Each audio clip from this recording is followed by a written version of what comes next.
Don't you remember your adventure plans, my lady? Welcome! I hope you'll have a wonderful day. Specialties in Sumeri. I want to buy more.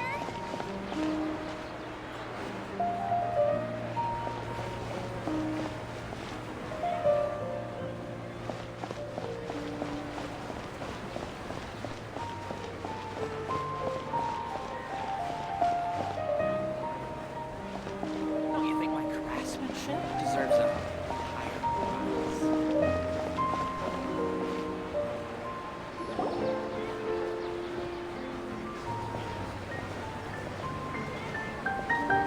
Ad Astra Abyssosque. We meet again, you two. Hi, Catherine. Do you have any commissions for us today? Commissions, huh? Let me think. Oh, how about this? Please attend the Academia's Academic Symposium this afternoon and recite a love poem on stage. Wait, say what now? And if possible, please also use your camera to capture the reaction of the audience upon finishing the poem. Huh?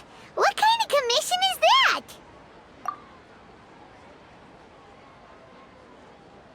I see. It appears that you're not interested in this commission. In that case, please go to Port Ormos and convince the Eremites there to spend some time volunteering at the local orphanage. Hey, that's not any better.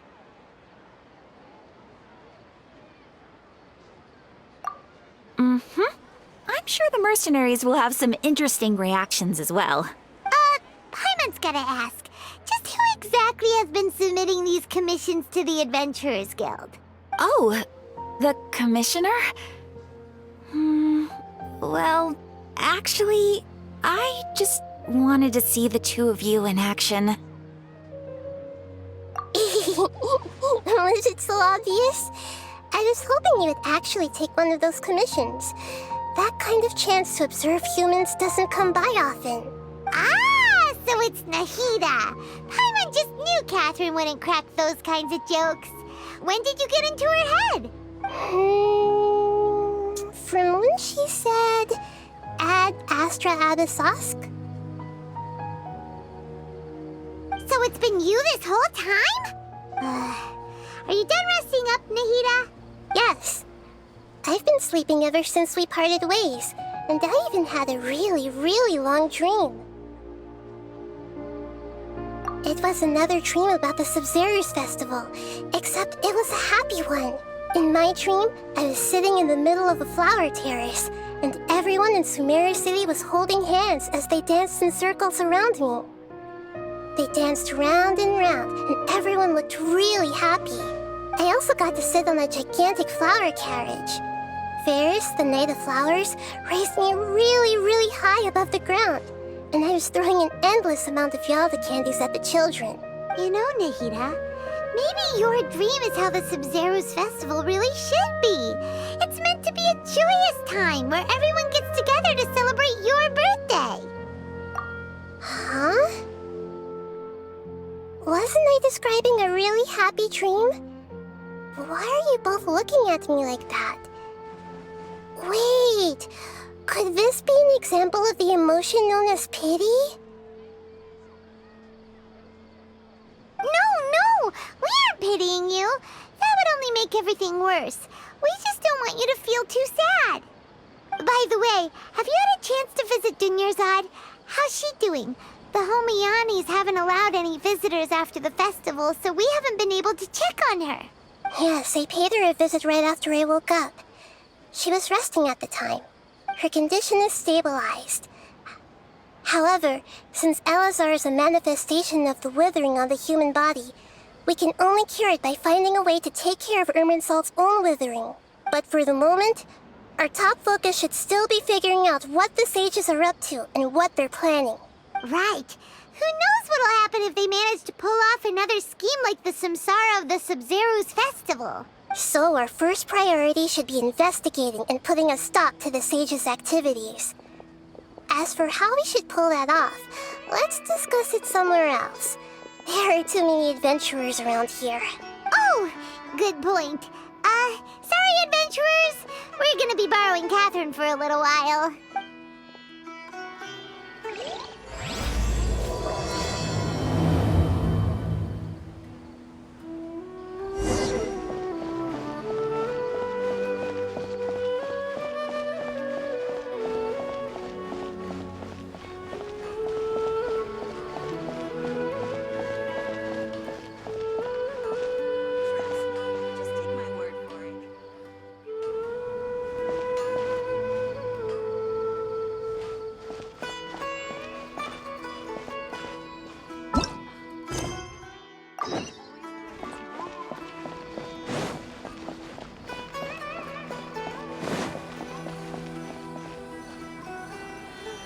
Let's continue our chat here. Okay, so do you have any ideas on how we can investigate the sages, Nahida? Actually, I've already done a little bit of work on that. But for now, I want to hear your thoughts.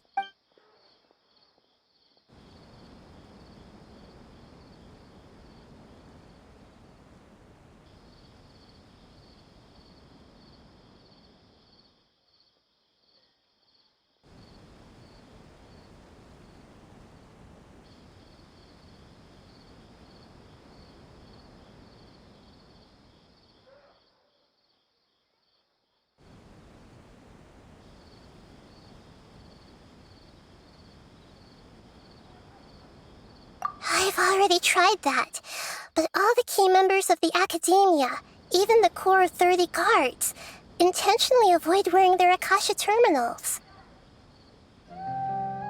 It seems that from the very beginning, they've been guarding against info leaks from the Akasha. Of course, it could also be because they're wary of me. Have you already caught the sage's attention? I'm guessing not yet. But distrusting me would make perfect sense if they've ever paid attention to the urban legends about me. In any case, I probably can't take over their minds directly. We're in the dark as of now. Since we still don't know anything about their goals, any rash move could tip them off and lead to terrible consequences. After all, every person in Sumeru City is one of their hostages. No way, that's too risky.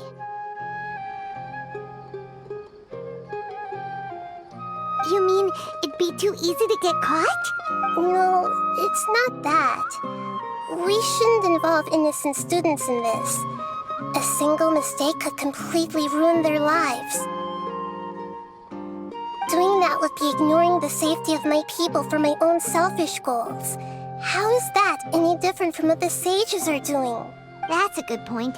Spoken like the god of Sumeru. Are we really out of ideas? Nahida, you're super smart, so you already have something in mind, right? Don't keep us in suspense. Spill the beans already. According to a popular theory from the Vahumana Darshan of the Academia, rejecting impractical motions at the beginning of a planning session will give more weight to the actual proposal. Okay, but aren't you the god of wisdom? You don't have to use that kind of gimmick to make us take your ideas seriously. Well, I've been thinking that if I can't directly possess the leaders, and if I can't get ordinary people involved, then I should find someone who's already involved, but hasn't decided to side with the sages. You're saying we should recruit a spy? That does sound like it could work. Oh, before coming back, we met someone named Alhaitham. He seems like he acts alone, and he likes doing stuff behind the Academia's back. They probably aren't in cahoots. Actually, I already have someone in mind. Do you still remember that female scholar named Sataria? Sataria. Paimon remembers now. Isn't she the one who's always trailing behind the Grand Sage of the Academia? We ran into her basically every time the Sub-Zero's festival repeated itself. You could even say we're old enemies by now. Paimon still remembers the smug and mean way she always spoke to Nilou.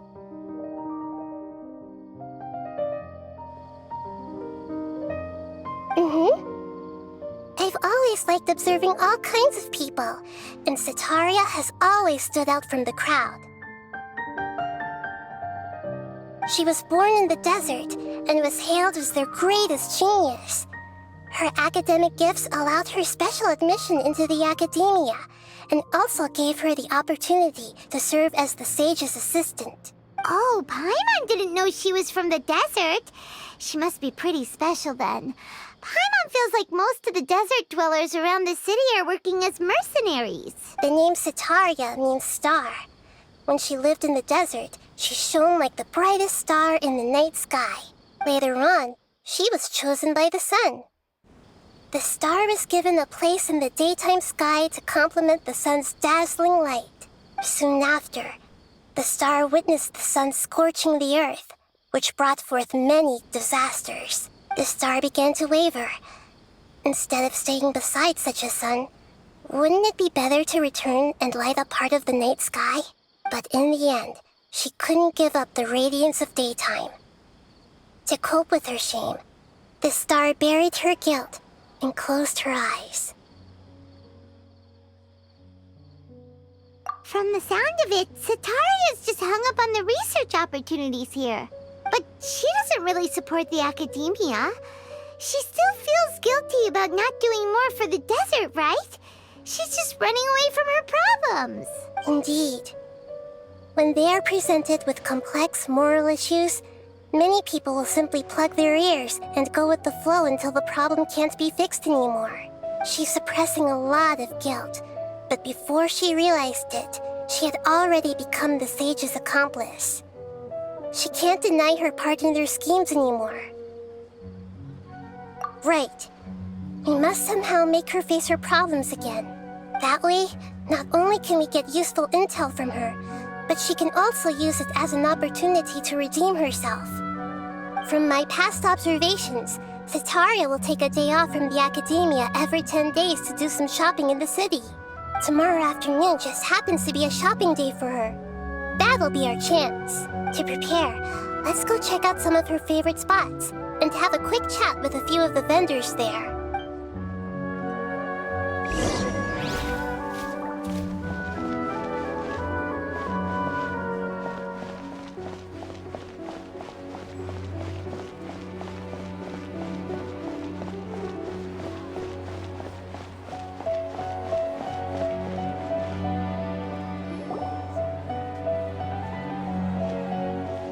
This should be Setaria's favorite fortune-telling spot.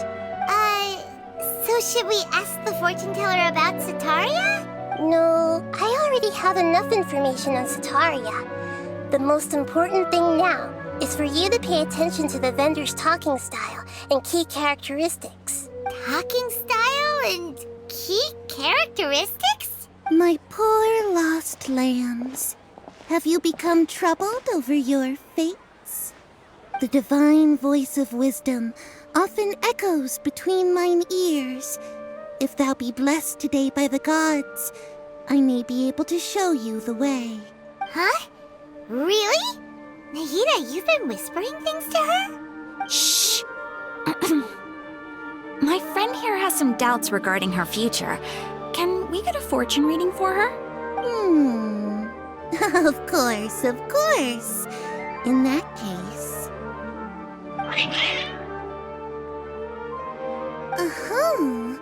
It would seem that Harut and Marut are quite wary of you.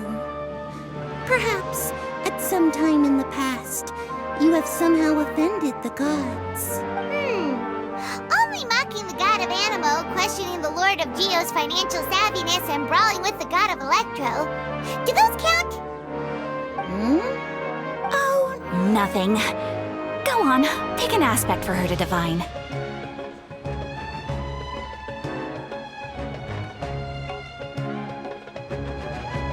prospects. No problem at all.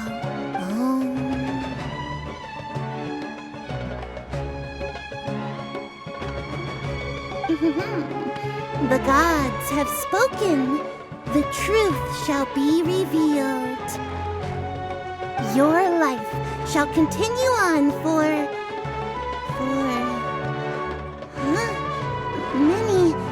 many tens of thousands of years.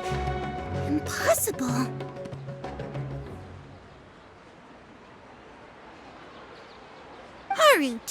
Marut, did you two spoil my divination? I've never read a fortune so absurd. Actually, Paimon thinks this is probably the most accurate fortune-telling you've ever done. I admit that the orientation of today's celestial matrix is, suboptimal. As such, there will be no charge. Is that so? Well, that can't be helped. If you were to bring some food offerings for Harut and Marut on your next visit, perhaps they could help you reverse the wheels of fate.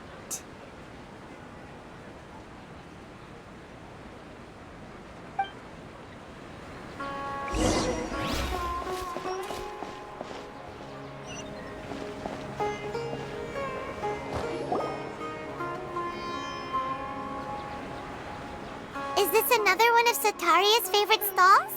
Yep, it belongs to a king. His father helped Sataria a lot when she first moved to Sumeru City, so she still comes by whenever she has time. When I start talking with him, listen carefully to the details of our conversation. Ah, dear customers. Would you like to look at some pottery? We caught wind of your great craftsmanship, so we specifically came to take a look. Oh, I recognize you. Aren't you Miss Catherine from the Adventurers Guild? Sounds like I'm in for some big business. Speaking of, where did you learn this trade? I suppose you could say it all started with my dad. He's a mason by trade, but I picked up an interest in clay while apprenticing for him. After that, I began making pottery by myself in secret. And I simply changed trades when my works turned out well. Although it's a pity that I'm no longer making much use of the knowledge provided to me by the Akasha. That's nice. You're making a living doing something you love. So is your father still working as a mason? Oh no, not anymore. A few years back, he fell from a roof and broke his leg. Since he had already saved enough Mora over all these years, he's just enjoying the retired life in Port Ormos nowadays. I see. We wish him peace and happiness in his retirement. I'll have someone in charge of logistics at the guild come by another day for some goods. We'll leave you to it. Take care now. No problem. Rest easy, all our goods are sure to meet your every need.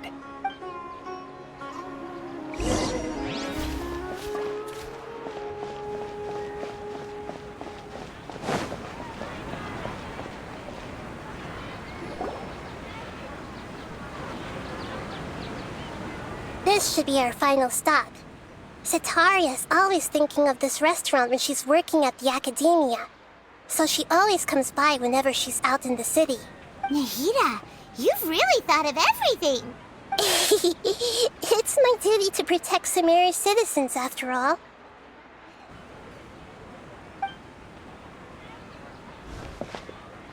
Hi there. I feel like I've seen you down by the docks before. Huh? Sorry, I don't quite remember. If I recall, you were having a discussion with someone about shipbuilding at the time. Ah, that's right! I've always been really interested in feats of marine engineering. After all, I grew up in Liyue Harbor and spent my entire childhood staring at the ships going in and out of the port. I came to Sumeru to study, but failed to make it into the academia due to my lack of talent. But I'm still discussing all kinds of problems with different scholars, and I'm continuing to study and perform research from the restaurant's basement. I'm sure I'll get to the academia after their next round of exams. What an admirable spirit for learning. Amazing. Sure, but you'll find hardworking people wherever you go. So this restaurant has a basement as well? Huh. First I've heard of it. That's right. It's not usually open to patrons. Most of the time, employees use it for breaks or to hold private events. I see. Yes, that makes sense. Well, good luck with your studies, Miss Chishan. Thank you so much. As long as I can make it into the academia as an official student, I'll be happy.